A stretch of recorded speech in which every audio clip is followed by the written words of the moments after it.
y después vamos a hacer una breve introducción y ahí se van a dar cuenta de todas las cosas que están involucradas en esto.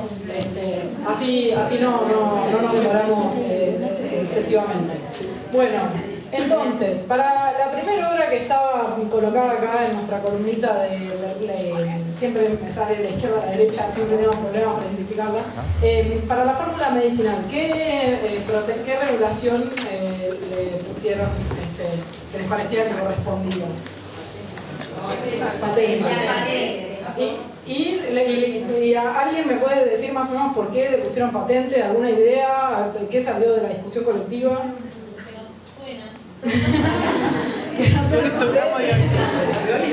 ¿De dónde le suena más o menos? Por laboratorio. Por la lucha por los patentes. ¿Y el secreto industrial no puede ser tampoco como fórmula? ¿Cuál, perdón? ¿Secreto industrial? No, en realidad no puede ser secreto industrial. Ahí vamos a ver por qué no puede ser secreto industrial. Porque básicamente hay dos cosas. Primero, la fórmula medicinal obviamente no es algo que pase, digamos, sin ninguna clase de regulación por parte del Estado. O sea, por un lado, digamos, el Estado concede una patente, pero además tiene que haber algún tipo de agencia regulatoria que controle la seguridad de ese medicamento. No sé específicamente en Uruguay cuál es la agencia que se encarga de eso. En Estados Unidos es la FDA, la Food and Drug Administration, y en Argentina es la ANMAT, que es la Asociación Nacional de no me acuerdo qué cosa, digamos, que básicamente para confirmar, digamos, que los medicamentos que se largan al mercado son medicamentos seguros y que además han sido testeados previamente en personas, confirmando su eficacia, su seguridad, etcétera, etcétera. Entonces, ¿por qué no podría ser un secreto industrial? Porque justamente la característica del secreto es permanecer, digamos, entre aquellos que están en el marco de algún tipo de acuerdo de confidencialidad. ¿En qué campo se usan mucho los secretos industriales? Bueno, por ejemplo, en el campo automotriz, es un lugar donde se utilizan muchísimo los secretos industriales. En algún campo donde la fórmula no necesariamente tenga que ser publicada por algún tipo de regulación sanitaria, como puede ser la fórmula de la Coca-Cola, por ejemplo, que ya les voy adelantando que es así, está bajo secreto industrial, y todo aquel tipo de invenciones, digamos, que no requieran algún tipo de comprobación de seguridad o eficacia del producto que se está inventando. ¿Cuál es la diferencia fundamental? Bueno, por un lado, el secreto industrial dura hasta que dura el secreto. Si por alguna razón ese secreto se divulga, la empresa que lo tiene lo pierde directamente. La patente, en cambio, tiene una diferencia fundamental. La patente dura unos 20 años. Ese es el plazo de monopolio, digamos, que tiene la patente desde el momento de su inscripción.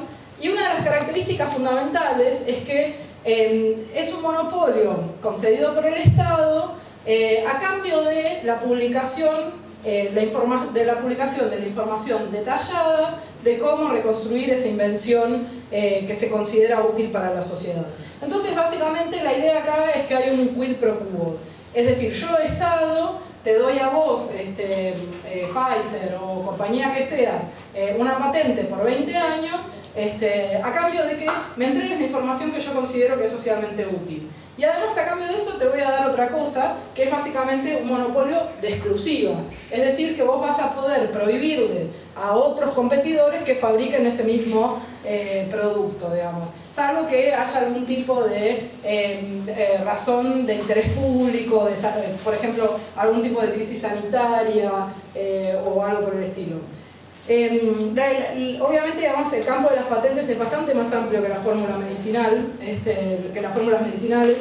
Incluye obviamente todo lo que tenga que ver con invenciones mecánicas o invenciones en general. Hay cosas que no pueden ser patentadas y además la particularidad de las patentes es que, bueno, una vez que se patenta algo no se puede volver a patentar, digamos.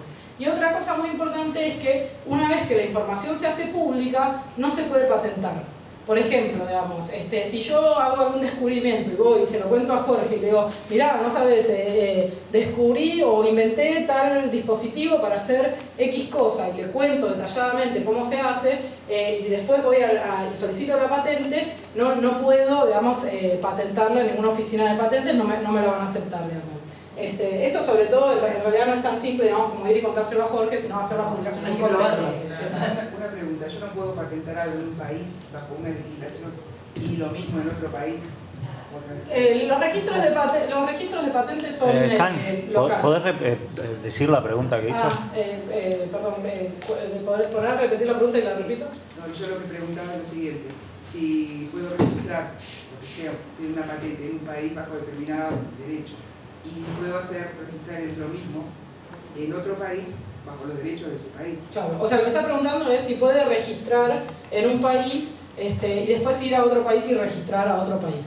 En efecto, sí, es posible eso, porque digamos, los registros de patentes, las oficinas de patentes funcionan de manera local. A diferencia del derecho de autor, que ahora vamos a ver un poco cómo es eso, digamos, el derecho de autor funciona bajo un mecanismo que se conoce la protección automática e implica, digamos, que un autor cuando publica algo tiene derechos acá, en Bangladesh y en Estados Unidos por igual, digamos, ¿no? Si alguien publica su obra sin su autorización en alguno de esos lugares. El sistema de patentes, en cambio, funciona de manera local, o sea, vos tenés que ir a tu oficina de patentes, hacer el registro, etcétera, etcétera, y eventualmente, si vos considerás que tu patente es realmente muy novedosa, podés exigir una patente, digamos, que se conoce como una patente global, pero te sale carísima, digamos.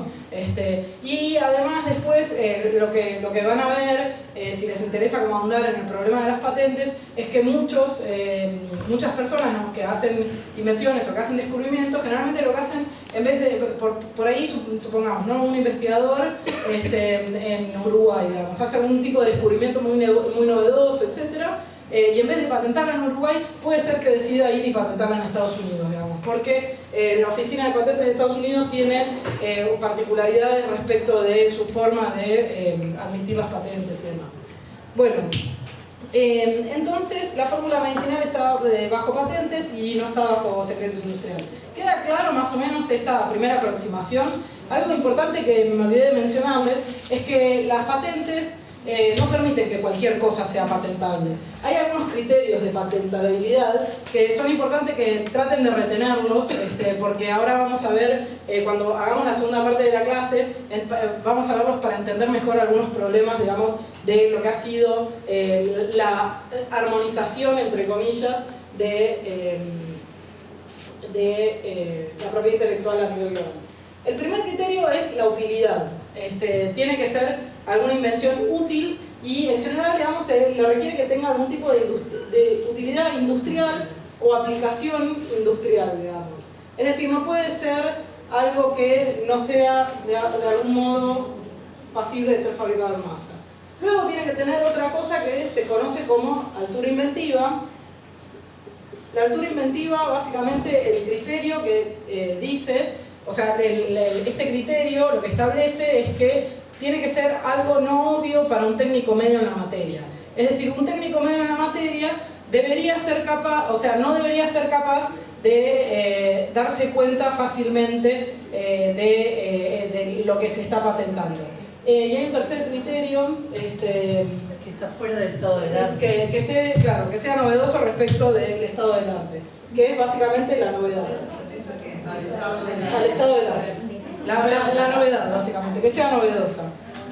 Esto, digamos, después, todos estos criterios, como sucede siempre con la legislación, terminan chocando con la realidad de maneras asombrosas e inesperadas, digamos, pero no tanto, digamos, porque estos sean malos criterios, de hecho estos son muy buenos criterios a la hora de otorgar patentes, sino porque, como vamos a ver después, hay un problema a nivel de los organismos globales que establecen las leyes y después cómo eso se traduce en las oficinas locales de patentes, que son las que garantizan la patente. Eso lo vamos a ver un poquito después. Bueno, título de una novela. ¿El título? El título de una novela. Vos lo pusiste. Yo puse a rojo una novela, no voy a hacer un copyright de rojo, una palabra. Ella, acá la compañera está diciendo que, por ejemplo, si ella le pusiera rojo a una novela, le parece que no podrían ser copyright. Que voy a cancelar la palabra rojo. Claro, dice que va. Bueno, la pregunta que hace la compañera Capaz que no, capaz que sí se puede, pero. Pregunta si va a cancelar la palabra rojo si la pone dentro de copyright. Todos pusieron copyright. Sí. Bueno, acá la compañera tiene razón. El título de una novela está en el dominio público. Excepto hay una salvedad. Que se vuelva una marca. Claro, hay la salvedad es que si el título de la novela, silencio por favor. Si el título de, yo sé que todo esto les acaba de caer un balde de agua fría, digamos, pero básicamente si el título de la novela es efectivamente en algún momento se convierte en algo muy novedoso, como por ejemplo Harry Potter, la forma correcta de protección es la marca, no el derecho a autor. ¿Por qué? Porque con la marca yo tengo la posibilidad de efectivamente impedir que los demás hagan utilización de eso de una manera en que yo no quiero que se haga, digamos. No solo para ti, perdón. No solo para título de novela, para nombres de personas. Claro. Para. Yo estoy mirando acá. A la muchacha, no importa. Por ejemplo, Jaime Ross, su nombre es una marca. Exactamente. Acá en Uruguay hubo algunos temas que después podemos ver con el nombre de Jaime Ross. Bueno, así que no, el título de una novela está en el dominio público, digamos. ¿Y qué es el dominio público? Acá hay como bastantes cosas interesantes para pensar respecto del dominio público. De hecho, es una pregunta que yo me vengo haciendo bastante frecuentemente últimamente. ¿Qué es el dominio público? ¿No? Porque me parece que es un problema casi teórico y no solamente un problema legal. Pero generalmente la respuesta, digamos, más fácil de dar son o aquellas cosas, digamos, que estaban, o aquellas obras, perdón, voy a ser más correcta, aquellas obras que estuvieron bajo dominio privado y su tiempo, digamos, de monopolio ya expiró. Por ejemplo, alguna obra o incluso una patente, digamos, que estuvo protegida durante 20 años, cuando se terminaron los 20 años, la patente pasa a estar en el dominio público. O bien puede ser algo que es imposible de ser apropiado a través de algún mecanismo legal. Por ejemplo, el título de una novela o, por ejemplo, alguna idea, alguna idea, digamos, que yo tenga respecto de una historia, por ejemplo. O sea, si yo, digamos, tengo la idea de hacer una historia con un chico y otra chica y otro chico y se conocen la chica y el chico y después aparece el otro chico y etcétera. Si yo tengo el argumento de una novela, eso, por ejemplo, está en el dominio público y eso no es apropiable, digamos, porque lo que es apropiable es la expresión de esa idea, pero no la idea en sí mismo, digamos. Y esto es algo importante de tener en cuenta, es decir, son cosas que son obras o que bien estuvieron bajo el dominio privado o que bien nunca estuvieron bajo el dominio privado porque no son pasibles de ser apropiadas. Eso ¿cómo? Sí, ahí ya les acabo de solucionar uno, por eso no quería decir el argumento de una telenovela tan explícitamente, pero no importa. Queso parmesano, ¿qué pusieron ahí? Dominio público. Queso para todos. Queso de todos. El queso es de todos, está bien. Y miren el queso. ¿Quién se apropió de mi queso? Porque pusieron marcas, algunos por acá. Allá que pusieron marcas. Está bien. Bueno, a ver, ¿cómo? A ver, uno. Si fuera con Acrolio, Milky o cualquiera, esa sería la marca. Fue lo que nosotros pensamos. Yo puse el marca. queso en sí como producto sería Claro, de queso dominio público. parmesano. No, está chicos, perdón, lamento romperles el corazón, al igual que como les acabo de romper el corazón con este otro tema. El queso parmesano está protegido por indicaciones geográficas.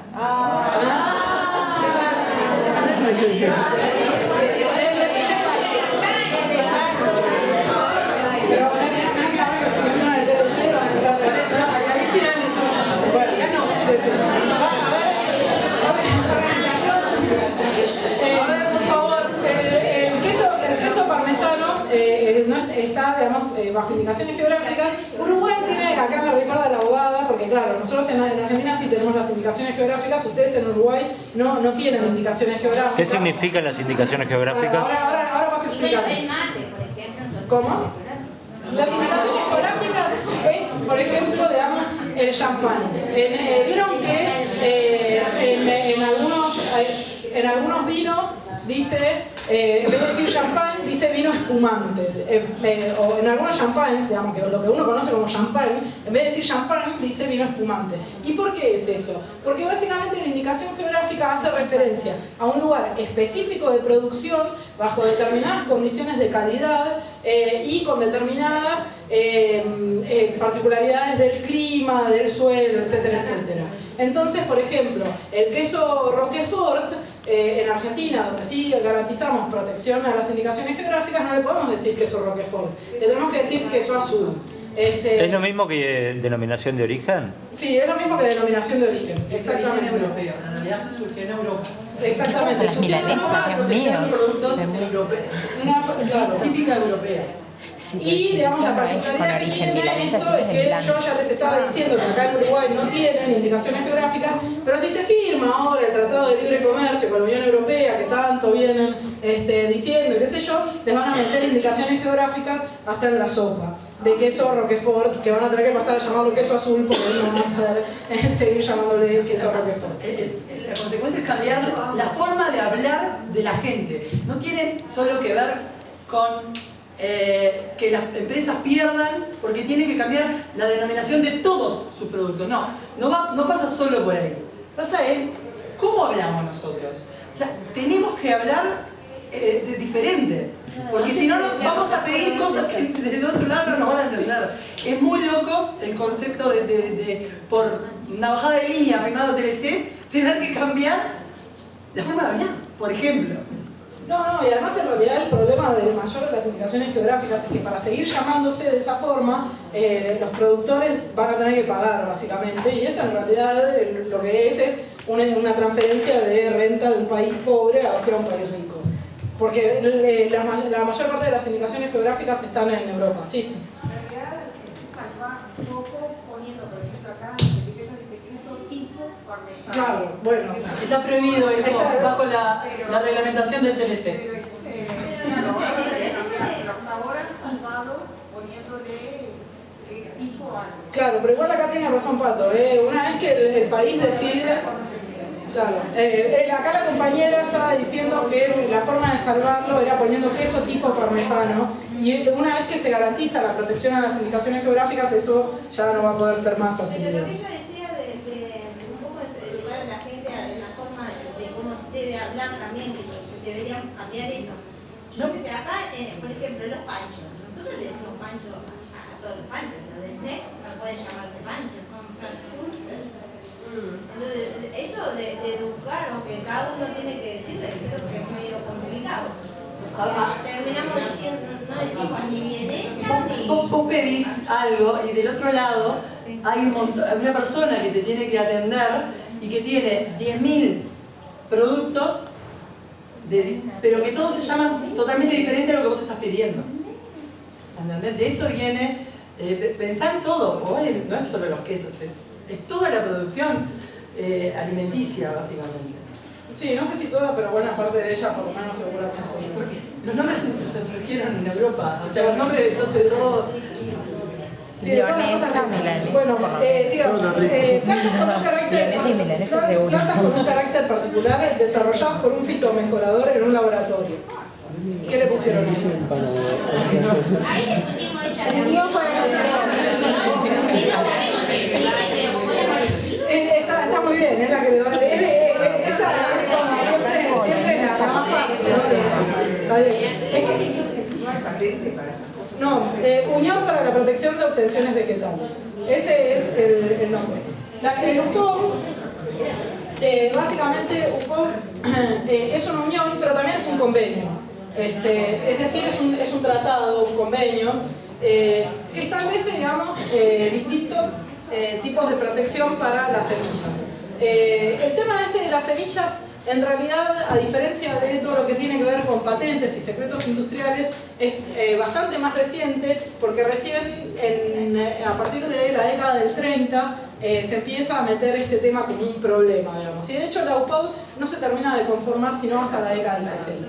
UPOV tiene tres tratados fundamentales: UPOV 74, UPOV 78, si mal no recuerdo mal, y UPOV 91 o 95, ¿no? A veces me fallan las fechas, pero básicamente lo más importante de tener en cuenta acá es que hay dos tratados, digamos, que vienen muy juntitos y otro que viene, se realiza, digamos, en pleno auge de la ideología neoliberal, así que se pueden llegar a imaginar lo que es ese convenio. Básicamente, el UPOC 91 es lo que está implementado en Chile a partir del Tratado de Libre Comercio con Estados Unidos que se firmó en el año 2005.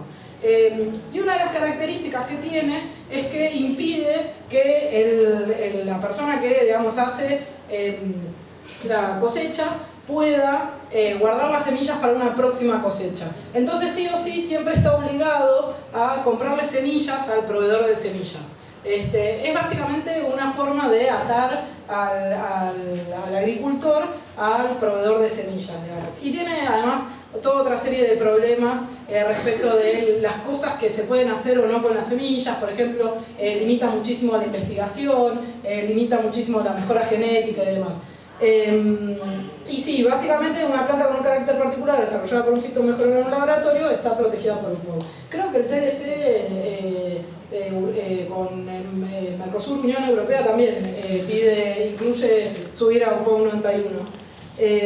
Bien, o sea, básicamente todo esto se lo estamos diciendo para que se den cuenta de que el TLC que quiere firmar Uruguay que quiere firmar Mercosur, digamos, es una porquería completa y absoluta, porque básicamente implica, vamos, perder soberanía respecto de temas de propiedad intelectual que son claves y estratégicos, digamos, o sea, no solamente para Uruguay, sino para toda la región. O sea, básicamente implicaría que Argentina y Brasil, que en este momento son los dos productores mayores de soja, yo sé que es re polémico hablar de Argentina y Brasil porque, o sea, soy muy consciente de que han tenido como una relación prácticamente imperialista con Uruguay y Paraguay, en el contexto de, digamos, de lo que son las relaciones regionales, pero implicaría que básicamente Brasil y Argentina, que son los dos mayores productores de soja en este momento, tengan que pagar fortunas, pero fortunas en regalías, en función del acuerdo del Tratado de Libre Comercio, digamos. O sea, es algo terrible. Y además, algo interesante que vamos a ver después es cuando se firma el tratado global, ADPIC, van a descubrir que uno de los grandes argumentos que tuvieron los países del sur en su momento para adherirse a la OMC, a la Organización Mundial de Comercio, fue: bueno, nosotros nos vamos a llevar la agricultura a partir de ahora. Y ahora lo que se están dando cuenta es que no se llevaron la agricultura, digamos, porque básicamente la agricultura en el siglo XXI depende fuertemente de la propiedad intelectual. Pero eso lo vamos a ver ahora un poquito más adelante. Argumento de una telenovela. Bueno, sí, lo dijimos ya, dominio público. Básicamente la idea es que no se protegen las ideas, sino las expresiones de ideas, con lo cual, digamos, uno puede variar respecto de un tema eternamente. Además, si se protegieran los argumentos de las telenovelas, se acaban las telenovelas, porque son todas iguales entre sí. Sí, totalmente. Bueno, poema de un autor fallecido en 1930. Bueno, eso es otra cosa, Depende del país. La pregunta nuestra era en este caso si eso de los 50 años se regía solo acá, claro, o si no en todo. Porque sí, sería acá dominio público y en otro lado no. Pues, no, en México eso no está dominio público. Por eso, acá no decía que va a haber dominio público para acá y copyright para otro lado. No sabíamos. Mira, vamos a aprovechar que hay internet, ¿no? Sí.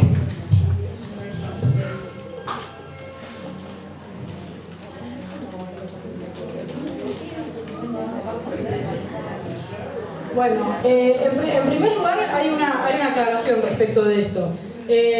La primera aclaración es que el convenio de Berna, que es el gran convenio, digamos, que regula todos los temas que tienen que ver con las obras literarias, científicas y artísticas, establece una cosa que se llama la regla del plazo más corto.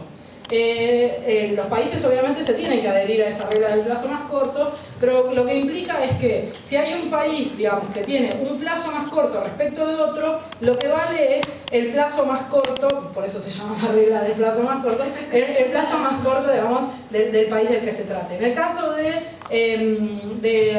supongamos, a ver, estoy pensando, bueno, Feliberto. Felisberto, que ya se murió. Felisberto, que ya se murió, sí, perdón. Claro, Felisberto, que ya se murió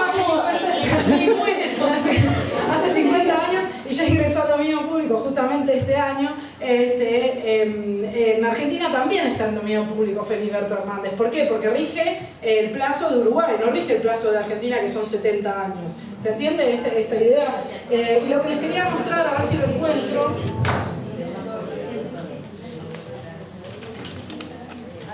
Pero si estamos hablando de un autor mexicano, se publicó en México,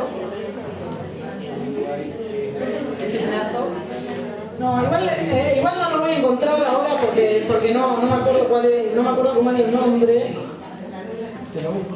El mapita ese que te pasé, si no entro a mi mail y lo saco de ahí. No, pero bueno, no sé, ahora vos lo tenés en Twitter. Jorge, no está en Wikisource, creo que está en Wikipedia. No está en Wikisource. ¿También? Sí, porque les quería mostrar algo muy interesante, porque justamente una de las cosas que también va a venir con el TLC, Mercosur, Unión Europea, va a ser la extensión del plazo de 50 a 70 años para ustedes en particular. Digamos. A nosotros, por ejemplo, ya no nos afecta porque bueno, ya tenemos 70 desde hace muchos años, pero para ustedes implicaría 20 años de privatización de la cultura.